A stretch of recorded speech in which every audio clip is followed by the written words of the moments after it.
Hello guys, कैसे हैं आप सब। उम्मीद है कि आप लोग अच्छे होंगे। दोस्तों, इस वीडियो में हम जैव विविधता सम्मेलन के बारे में जानते हैं। जैव विविधता सम्मेलन है क्या, कब आया और क्यों इम्पोर्टेंट है, इसके बारे में हम पूरा डिटेल में समझने वाले हैं। तो वीडियो के लास्ट तक जरूर बने रहेंगे। तो अगर आप चैनल पर नए चैनल को प्लीज़ सब्सक्राइब कर दीजिए। दोस्तों, इस चैनल पर UGC NET, PGT, PhD, BEd teacher vacancy संबंधित अपडेट पाने के लिए मूनलाइट स्टडी चैनल को सब्सक्राइब कर लेंगे। ठीक है ना। चलिए अब समझते हैं जैव विविधता सम्मेलन है क्या और फिर ये कब आया। ठीक है, तो सभी लोग ध्यान देंगे और वीडियो के लास्ट तक जरूर बने रहेंगे। जैव विविधता सम्मेलन, जिसे हम इंग्लिश में कन्वेंशन ऑन बायोलॉजिकल डाइवर्सिटी के नाम से जानते हैं और शॉर्ट में सीबीडी कहते हैं। सीबीडी एक अंतर्राष्ट्रीय समझौता है जिसका मुख्य उद्देश्य जैव विविधता का संरक्षण, इसके घटकों का सतत उपयोग और आनुवंशिक संसाधनों में होने वाले लाभों का उचित और न्यायसंगत का बंटवारा करना है। ठीक है ना। फिर से समझेंगे। इसकी घटकों का सतत उपयोग और आनुवंशिक संसाधनों से होने वाले लाभों का उचित और न्यायसंगत बंटवारा करना है। ठीक है ना, समझ में आ गया। अब आगे बढ़ते हुए जो है यह समझौता कब आया और फिर जो है कब लागू हुआ, इसके बारे में हम समझते हैं।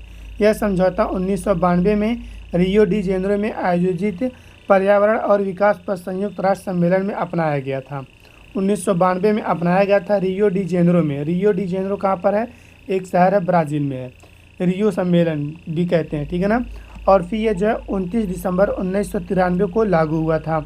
और फिर इसमें जो है वर्तमान में इस समझौते के पक्ष में 196 देश शामिल हैं। कितने देश हैं? 196 देश शामिल हैं। और 29 दिसंबर 1993 को लागू हुआ, 92 में आयोजित किया गया था।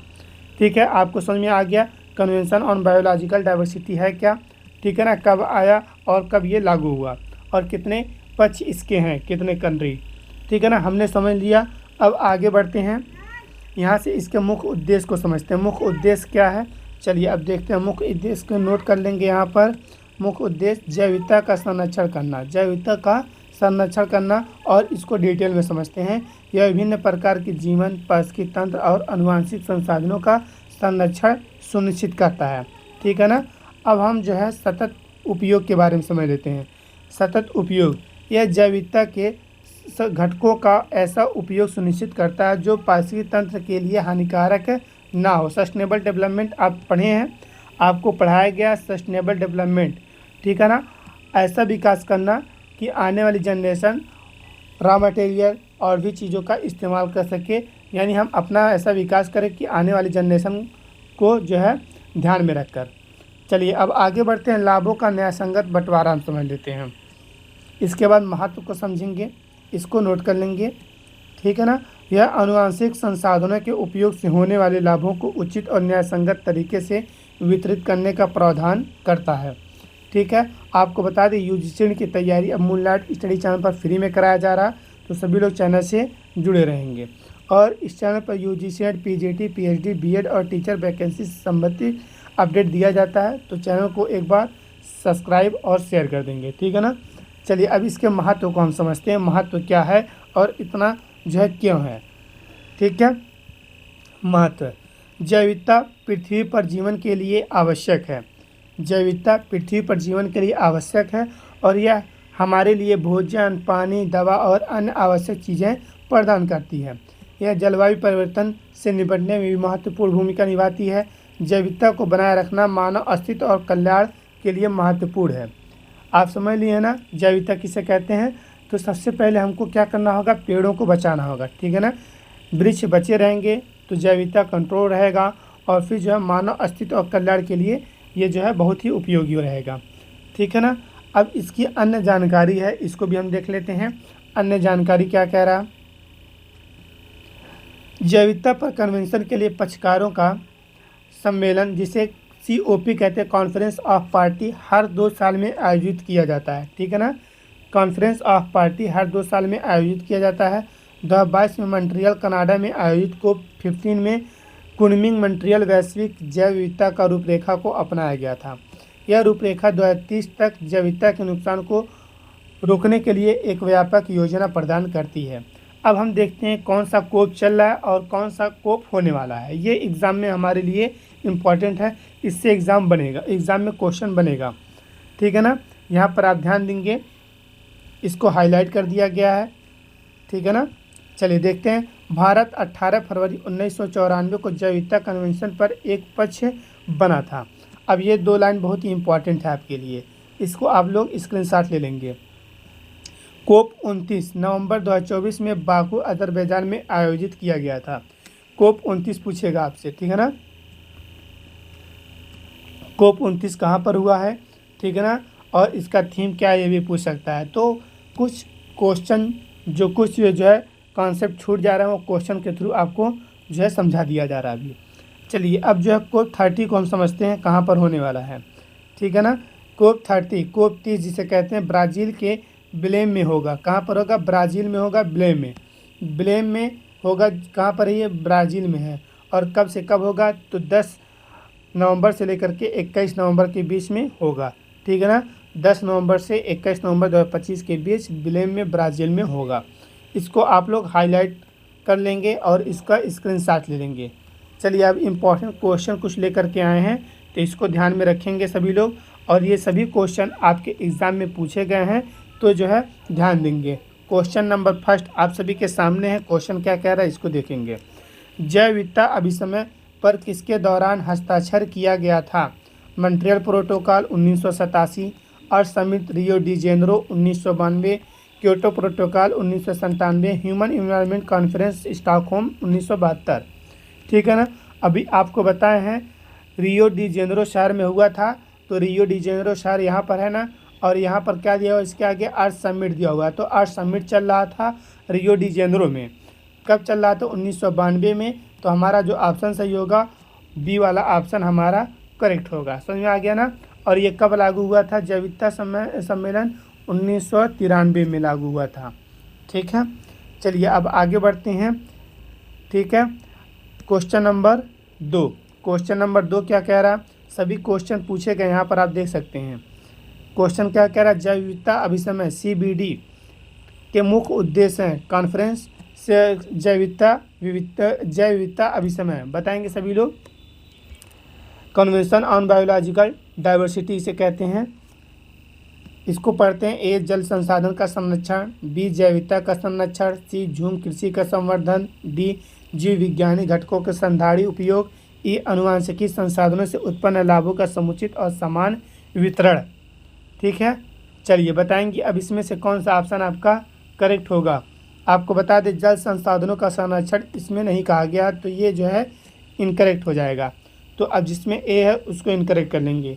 बी सही है, जैव विविधता का संरक्षण करना जैव संबंधित है, तो हमारा ऑप्शन बी करेक्ट है। जिसमें बी नहीं उसको हटा देंगे, इसमें बी नहीं हटा दीजिए, इसमें भी बी नहीं हटा दीजिए।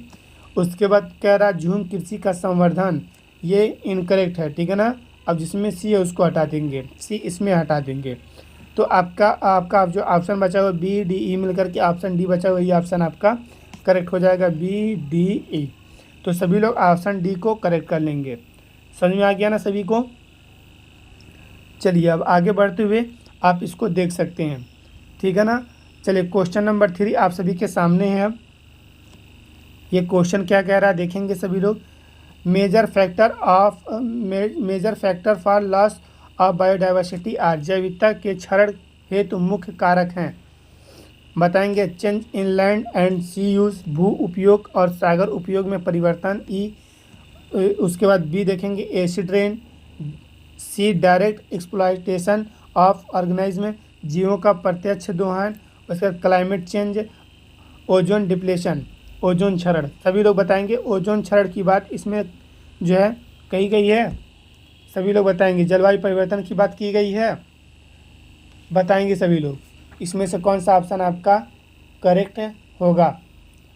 चलिए आपको ध्यान देना है, आपका ऑप्शन ये जो है भू उपयोग और सागर उपयोग में परिवर्तन, ये सही है, ठीक है ना। तो जिसमें ए नहीं उसको हटा देंगे, इसमें ए नहीं हटा देंगे, इसमें भी नहीं हटा दीजिए। अब कॉमन क्या है, सी कॉमन है, डी कॉमन है, ए तो है ही साथ। अब बी को हमें देख लेना है, बी क्या कह रहा है, एसिड रेन, एसिड रेन, ठीक है ना। तो एसिड रेन क्या करेंगे हम लोग, हटा देंगे, ठीक है ना। ये इनकरेक्ट है, तो हमारा ऑप्शन क्या होगा, बी करेक्ट होगा, ठीक है ना। ऑप्शन हमारा जो है बी करेक्ट होगा। सभी लोग बी को सही करेंगे, ठीक है ना। बी को सही कर लेंगे। चलिए आप लोग यहाँ से देख सकते हैं इसको। जैविकता के क्षरण हेतु मुख्य कारक निम्नलिखित हैं: भू उपयोग और सागर उपयोग में परिवर्तन, जीवों का प्रत्यक्ष दोहन और जलवायु परिवर्तन। लास्ट में देखेंगे इसका जो कारक लिखा हुआ है, भू उपयोग और सागर उपयोग में परिवर्तन, प्रदूषण से, ठीक ना, बचाएंगे। और उसके बाद जीवों का प्रत्यक्ष दोहन, पर्यावास क्षति से बचाएंगे। जलवायु परिवर्तन, दैवीय आपदा से बचाएंगे, ठीक है ना, समझ में आ गया। ये होता रहता है दैवीय आपदा से, तो इसमें कोई कंट्रोल की बात है नहीं। तो हम लोग जो है क्वेश्चन नंबर 4 को ध्यान देते हैं। नगोया प्रोटोकॉल किससे संबंधित है? जलवायु परिवर्तन, खतरनाक अपशिष्ट, ओजोन क्षरण, जैविकता, ठीक है ना, बताएंगे। किसकी बात हो रही है? जैविकता की बात हो रही है, तो ऑप्शन डी आपका करेक्ट होगा। ये भी पूछा हुआ क्वेश्चन है, देखिए 2012 में नेट JRF में पूछा था, ठीक है ना। नगोया प्रोटोकॉल से संबंधित कुछ जो है फैक्ट यहाँ पर हैं, तो इसको हम देख लेते हैं। नगोया उपसंधि, जिसे प्रोटोकॉल कहते हैं, 24 अक्टूबर 2010 को नगोया जापान में संयुक्त राष्ट्र देशों ने जेनेरिक संसाधनों की भागीदारी पर समझौता किया। कहाँ पर? नगोया, जो जापान में पड़ता है। जंगलों, कोरल रीफ और जैविकता की रक्षा के लिए नगोया में 2010 में यह ऐतिहासिक संधि हुई थी। 1993 देशों के प्रतिनिधियों ने प्रदूषण को रोकने, वनों को और समुद्री जीवन की रक्षा करने और संरक्षण के लिए जमीन एवं जल संसाधन अलग करने तथा मत्स्य का सही प्रबंधन करने का फैसला किया, ठीक है ना। संधि के अनुसार जैव विविधता को बचाने के लिए 17% भू क्षेत्र और 10% समुद्र की सुरक्षा करनी है, ताकि जैव विविधता का विस्तार हो सके। भारत ने भी नगोया संधि को स्वीकार किया, ठीक है। चलिए अब आगे बढ़ते हैं। यहाँ से क्वेश्चन नंबर 5 को ध्यान देते हैं। जैव विविधता संरक्षण में सम्मिलित नहीं है, सम्मिलित नहीं, इसको हाईलाइट कर लेंगे।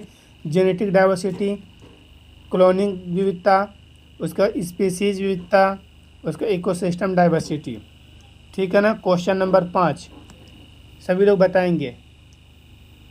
चलिए क्लोनिंग विविधता, क्लोनिंग विविधता आपका इससे संबंधित नहीं है, इसको हाईलाइट कर लेंगे और करेक्ट कर लेंगे, ठीक है ना। चलिए अब आगे बढ़ते हुए जो है क्वेश्चन नंबर 6 आप सभी के सामने है। इसका सभी लोग जो है ऑप्शन में जो आपको करेक्ट लगे वो आप सभी लोग कमेंट में ज़रूर बताएंगे, ठीक है ना। ये आप सभी के लिए होमवर्क है, कुछ क्वेश्चन आपको होमवर्क दे रहे हैं।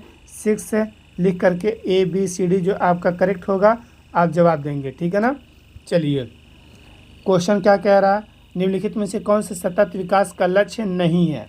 लक्ष्य नहीं है: लैंगिक निष्पक्षता, gender equality, climate action, protection of ozone layer, life below water, ठीक है ना। आप लोग कमेंट में बताएंगे। उसका 7 नंबर भी होमवर्क है आप सभी के लिए।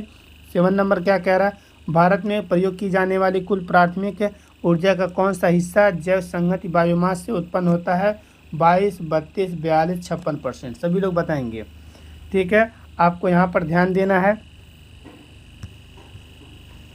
आप सभी को यहाँ पर ध्यान देना है कि UGC ने जून 2025 का प्रिपरेशन आप सभी के लिए जो है बहुत इंपॉर्टेंट है और कराया भी जा रहा है। तो सभी लोग 5:30 बजे 6:30 बजे हमारे साथ जुड़े रहेंगे, ठीक है। तो अगर आप चैनल पर नए, चैनल को प्लीज़ सब्सक्राइब कर दीजिए और मूनलाइट स्टडी चैनल को सब्सक्राइब कर देंगे। आज का जो वीडियो है बहुत इंपॉर्टेंट है, शेयर कर देंगे। शुक्रिया।